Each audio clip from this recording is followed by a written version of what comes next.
They took my college fund, my credit score, and my silence. I gave them forgiveness until I learned how to weaponize a contract. Now the fine print will cost them everything, including me. The crystal chandeliers bathed the grand ballroom in golden light, casting glittering halos around the silk-draped tables and champagne towers. Beneath the glow, the bride twirling in a $10,000 dress was the picture of perfection. Her laughter chimed like wedding bells, echoing against the marble walls. But in the shadows, just behind a velvet curtain, a woman watched silently. She wasn't here to celebrate, she was here to collect.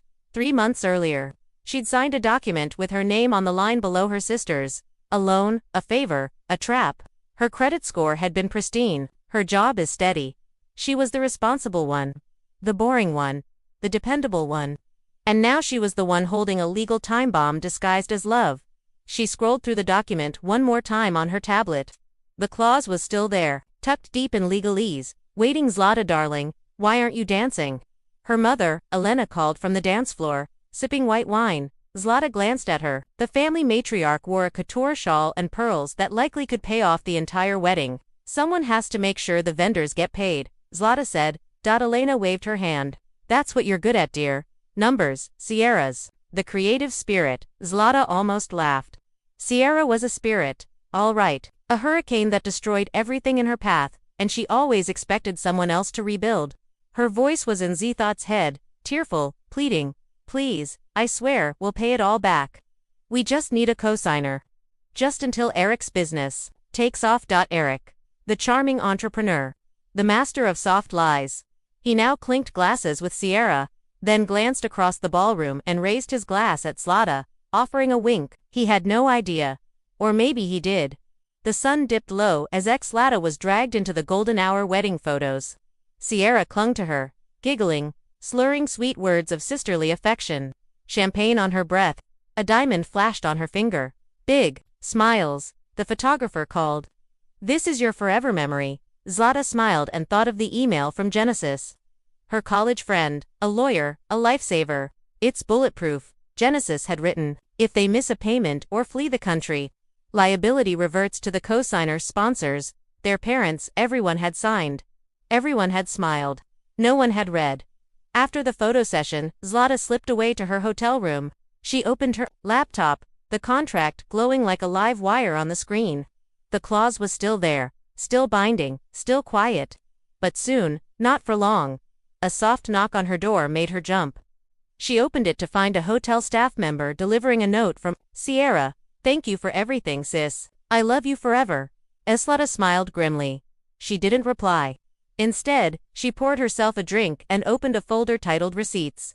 Inside, proof payments, transfers, emails, texts, a lifetime ledger of what she'd given, while they took. 6 months later, in her favorite coffee shop, Zlata stared at her phone's call log. 32 missed calls to Sierra. 16 to Eric. 48 ignored texts. The first loan payment had been due 3 weeks ago. You're obsessing, Genesis said, sliding into the seat across from her. Lattes in hand. Zlata turned her screen to show Sierra's latest post, a tropical beach, cocktails, peace signs, living our best life, debt-free and destiny-bound. Hashtag chakra blessed, hashtag new life, hashtag Jacques, hashtag no regrets. Genesis shook her head. Did you expect anything else? I hoped, Zlata murmured. Hope is not a strategy. A voicemail icon blinked. As tapped play, Sierra's voice rang out, bright and breezy. Hey sis, sorry, Wi-Fi sucks. About those notices. I know you'll figure it out. You always do. Love you. Also, maybe stop calling. Eric says it's bringing down our vibe. Zthas's face didn't change. She hit delete. You ready? Genesis asked. Ztha opened her email app. Drafted for days, revised for weeks. The contract was attached. The clauses highlighted, proof of travel attached. Her finger hovered. Then, she clicked .send. Genesis raised her coffee cup to Karma. To Karma, 2 contracts, Zlata said. That night, Zlata's phone buzzed. Eric, real cute. Sierra's crying. Hope you're happy, Zlata typed. Back. You should have read the fine print. She blocked the number, then opened the receipts folder. One more glance at the spreadsheet. A decade of money given. Medical bills. Car down payments. Art school tuition. Things she'd paid for while Sierra took trips, selfies, and sabbaticals. Her father's surgery paid. Her MBA dreams, paused. Her stability, always borrowed. No more. Eslata poured another glass of wine and smiled. The fine print had never looked so good. The door closed behind her with a soft click, sealing off the world outside, but not the tremor in her hands. Eslata stood in the entryway of her apartment, heart pounding. Phone screen still lit with the last text from an unknown number. Eric.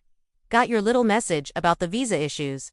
Real cute, but you forgot something. I know things about your company, things that could hurt your career. Want to reconsider your position? The nerves. Lada sank into the armchair by the window and stared out at the city skyline.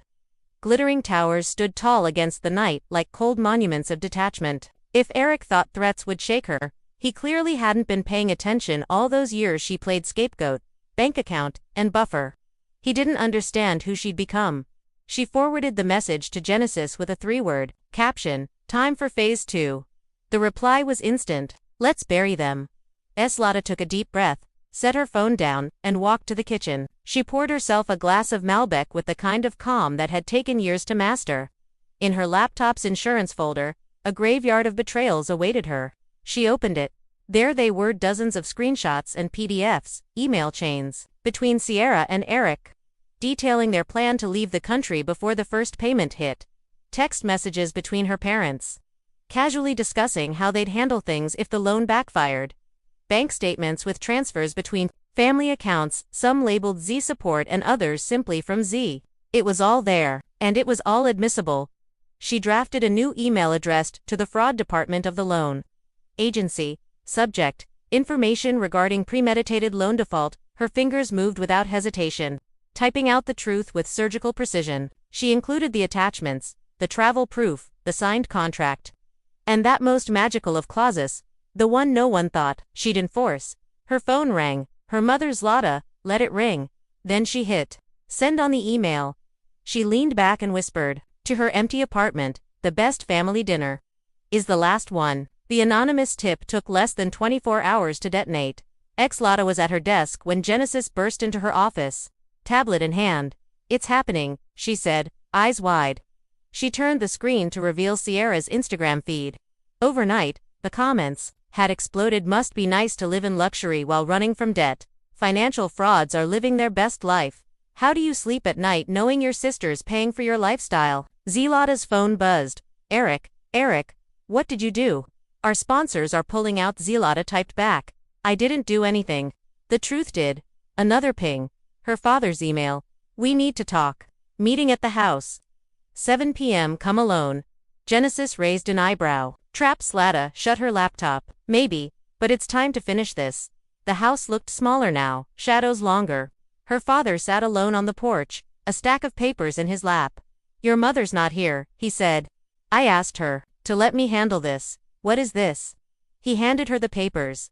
"We found these in Sierra's old room. She left them behind. Emails, bank records, travel plans. The whole plan was laid out in hard copy." "You knew," Eslata said quietly. "You knew before the wedding." He didn't deny it. "We thought you wouldn't go through with it." "Well, I did." He sighed. "The agency called. They're talking about criminal fraud charges now. Actions have consequences. She's your sister, and I'm your daughter. Did that ever matter?" They sat in silence, broken only by the hum of crickets. "She called us an hour ago. Their visas are being revoked. Eric's business partners have pulled out. They're stranded." Eslata stared at the horizon. "Karma doesn't whisper, Dad, it shouts." "Can't you stop this?" he asked. She stood. "Remember when I was 16 and wanted to go to programming camp? You said we couldn't afford it. 2 months later, Sierra needed a new MacBook for photography. You didn't hesitate." He lowered his gaze. "I'm not fixing this," she said. "Not this time." Her phone buzzed. A video call from Sierra. She answered. Sierra's face was a mess of mascara and rage. "They're freezing our accounts. The embassy won't help. Eric's partners are talking about fraud investigations." "What the hell did you do?" "The truth is happening," Eslata said. "How's that working out for you?" "We're stuck." "Sounds like a you problem." Sierra saw their father in the background. "Tell her to stop this." He looked at Zlata, then away. I don't know how. That's right, Zlata said, and hung up. The fraud investigators moved swiftly. Within days, Sierra and Eric were under formal review. The loan agency began garnishing assets from Zlata's parents. The vacation house was listed for sale at below market value. Zlata watched it all, from her office.com and resolute. Her mother arrived unannounced. They're taking everything, she whispered. Not everything, Zlata replied. Just what you signed away. Why are you doing this? I'm not. The contract is they're investigating Sierra for fraud, her mother said. She should have thought of that before she fled the country. She's scared. She's manipulating you. Again, Genesis called. Turn on the news. On a business news channel, Eric was being escorted from a corporate boardroom by security. Headline, local startup founder under investigation for international fraud. Her mother gasped. Oh God. Funny how actions have consequences, Zlata murmured later. Her father appeared at her office door.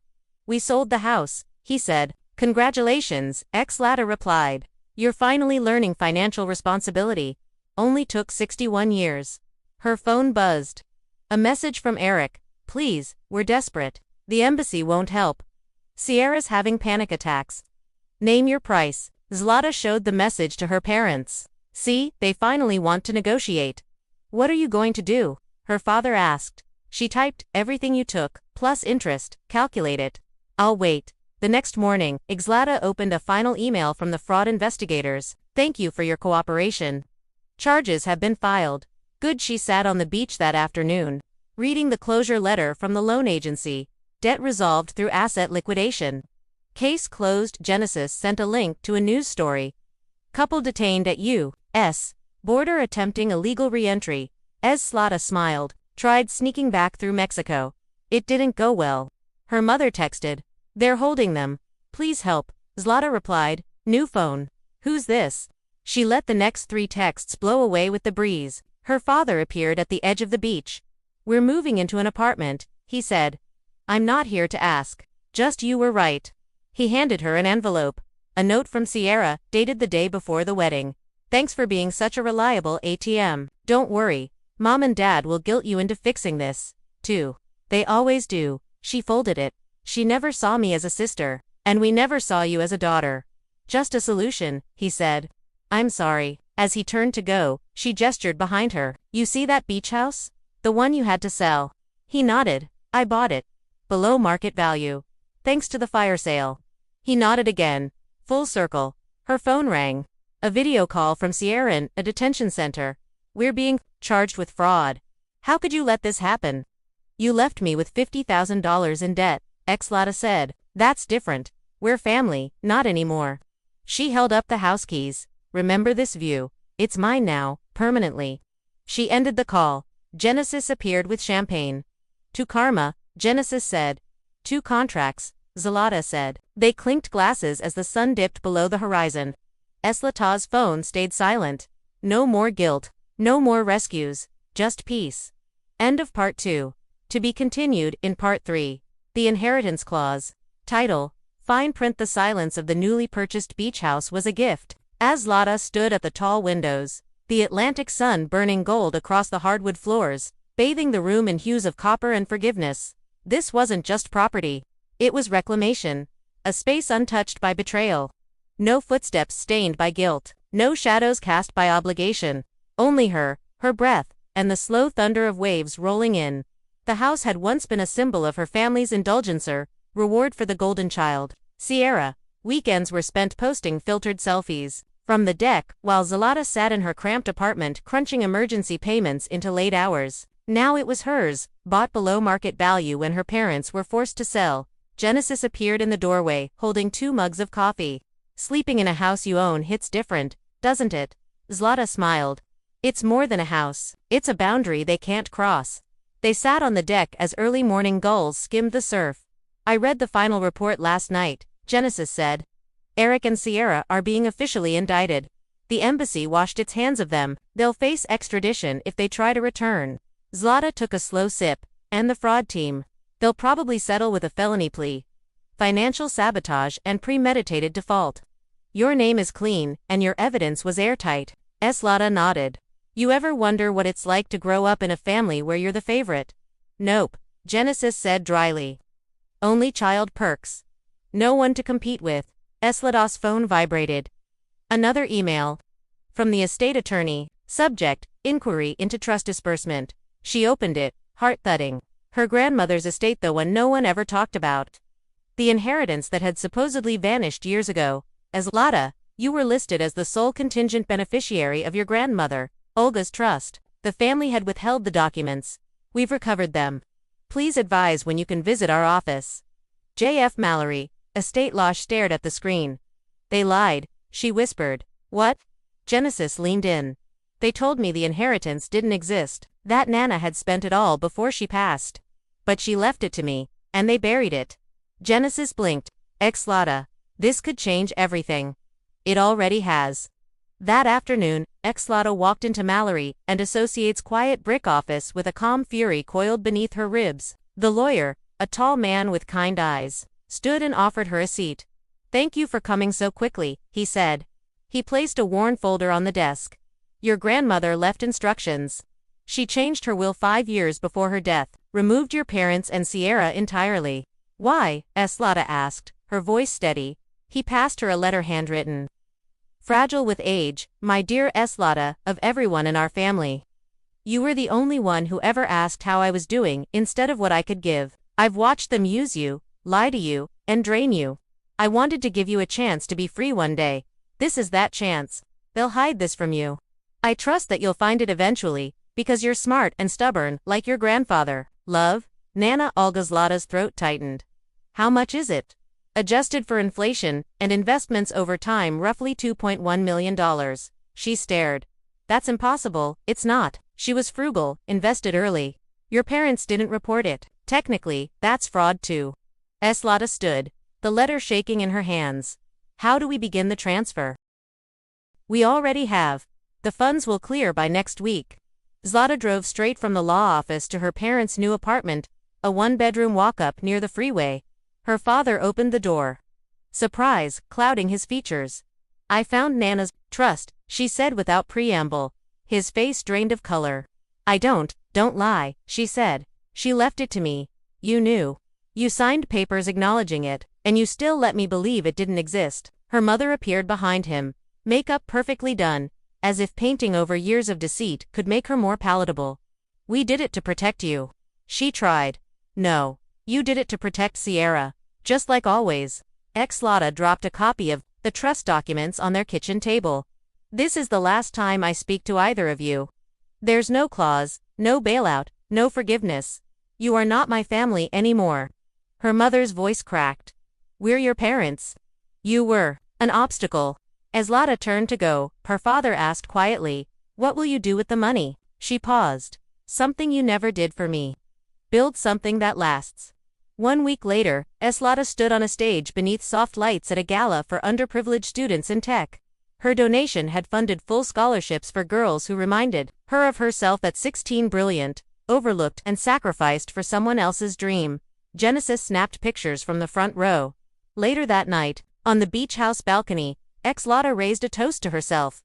To the fine print, she said, glass clinking against Genesis's 2 inheritance clauses. They laughed. The wind lifted her hair. Peace wasn't a place, it was earned. The Atlantic was quiet the morning. Zlata received the final letter. No waves crashed. No gulls cried. Just silence, as if the universe had paused to let her read. It was a simple envelope. White-hand addressed in shaky ink. From the detention center, Sierra, Elise Novak, inmate, ID 479332218. Zlata held it in her hands for a long time before slicing it open. Inside was a letter in Sierra's once loopy handwriting, now messier, more rushed. They're pressing federal charges. Eric's flipping on everyone, mom and dad. I know we weren't close, but I never thought it would end like this. They put me in solitary last night because I lashed out. The guards call me the runaway bride. Can you believe that? They say, if I testify against Eric, they might go easier on me. But I don't know what to do anymore. I don't know who I am without the lies. I just wanted the dream one everyone else seemed to get without trying. I guess I was never the golden child you were. I hope your beach house is pretty. Don't worry, won't ask for anything, just say my name out loud sometimes, so I don't vanish completely. Sierra Slaughter folded the letter, set it on the mantel, and lit a match. The flames licked at the edges like hungry mouths, and within seconds, Sierra's last grasp at redemption turned to ash. She would say Sierra's name just once, in court. 3 weeks later, Slaughter took the stand. It was a packed courtroom, reporters, debt recovery officials, and federal fraud agents. The trial had grown beyond personal pain. It was a lesson in white-collar crime wrapped in a viral family drama. Slaughter testified calmly, presenting documents, voice recordings, and timeline charts. The moment she read aloud the clause, one she'd slipped into the contract over dinner, with her mother's wine glass inches away, the courtroom stilled. "You mean they signed this without reading it?" the prosecutor asked. "They assumed I'd always save them," Slaughter replied. "They just didn't realize I'd finally learned to save myself instead." Sierra sat across the room, pale, thin, hair pulled back into a tight bun. Her hands trembled on the table. Eric, 2 chairs away, refused to look at her. The verdicts came fast. Guilty on multiple counts: fraud, embezzlement, interstate financial conspiracy. Eric's plea deal saved him from prison, but stripped him of his company and every asset. Sierra wasn't so lucky. Slaughter walked out of the courthouse under a sky so blue it almost mocked the last year of her life. Outside, a journalist rushed toward her. "Ms." She checked her notes. "You're the one who wrote the clause that brought the whole case down. Would you care to share your name for the record?" Zlata paused. A lifetime of being the forgotten sister, the invisible daughter, the co-signer, the fixer. Not today. She looked straight into the camera and said, "My name is Zelita Evangeline Novak, and I'm no one's safety net anymore." The beach house was full again, but this time with laughter that didn't come with a price tag. Genesis was hosting her birthday, and their mutual circle had filled the porch with music, wine, and harmless gossip.